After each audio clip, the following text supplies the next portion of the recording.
like to do today is take y'all back. Way back to 1974. Back to a time when there wasn't even a comic shop. Well, not in these parts anyway. You know, every single copy of Incredible Hulk 181 out there has got its own unique story.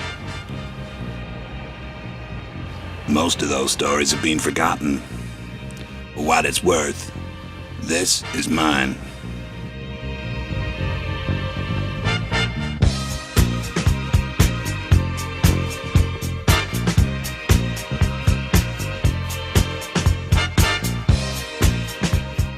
This story has a lot to do with trains.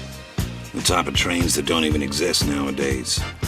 But for me growing up, trains were a gateway to new worlds, and they made it easy for me to get around and buy comics. Now there was one style of music you just couldn't avoid back then. The sound of Philadelphia. The Philly sound was everywhere. And this track by MFSB was a top 50 Billboard hit in 1974. It's generally credited as the very first ever recorded disco track. By the end of the 70s, even the Rolling Stones would be cutting disco records. Yeah, growing up in the Bronze Age was a trip. TV was still black and white. Found that the women are women and the men are men. You'd agree with that, wouldn't you, Jeff? Oh, yes, certainly, Hoagie, too.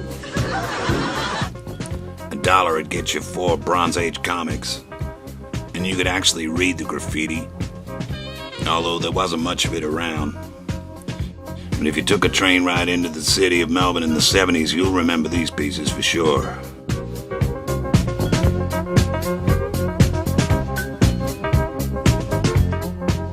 And back then we had 3 types of trains: the old, the new, and the blue. And blue trains were the most common. Red rattlers, the red trains.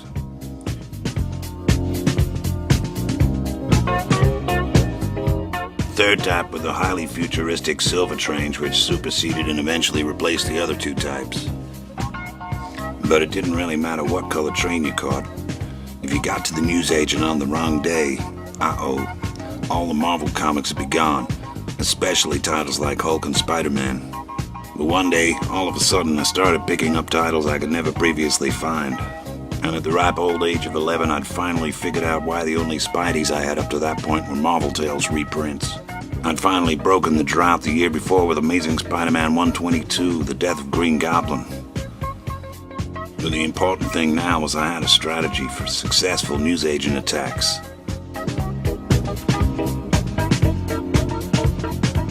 First, I'd find one that sold Marvels. Then I'd find out on what day they got their comics delivered.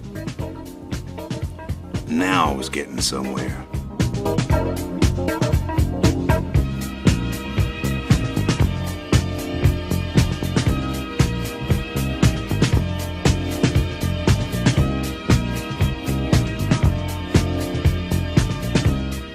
Now I could access newsagents all up and down my line. And one of the biggest and best was the newsagent near Blackburn Station. Delivery day was Thursday. I'd already managed to get a Hulk 180 from there last month. But on this particular Thursday, my best mate, Gibbo, and I had competition. A couple of other guys from our high school we knew also collected Marvel titles. And now this was going to be a race between our gang and their gang. So we strategically positioned ourselves on the carriage that'd land right outside the exit gate at Blackburn Station. In no time at all, we were approaching Blackburn, and I was off that train and running before it even came to a stop. I quickly established a clean break of 100 yards on Gibbo, who was ahead of the other gang. And by the time that train was pulling out of the station, I had the Blackburn newsagent in my sights. I calculated I would have about 30 seconds on my own at the newsagent before anyone else got there.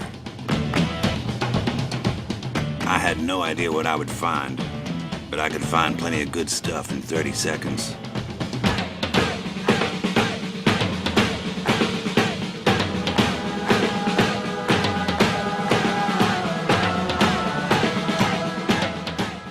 got to the newsagent and beheld the hundreds of magazines and comics in front of me, you know that Hulk 181 was the first comic I saw.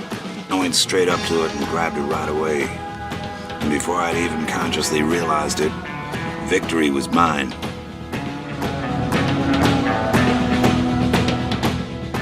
Without missing a beat, I carried on grabbing Bronze Age marvels off the shelf as fast as I could find them.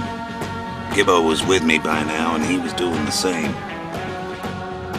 Before long, the other gang had arrived, and were cheering loudly and celebrating with each new acquisition they held in their hands. I almost felt sorry for them. Almost. It was all over. I wasn't to know it at the time, but I never did get that next issue. For now, all I knew was I had a hot comic in my bag for 25 cents, and I was going back to Gibbo's to read it.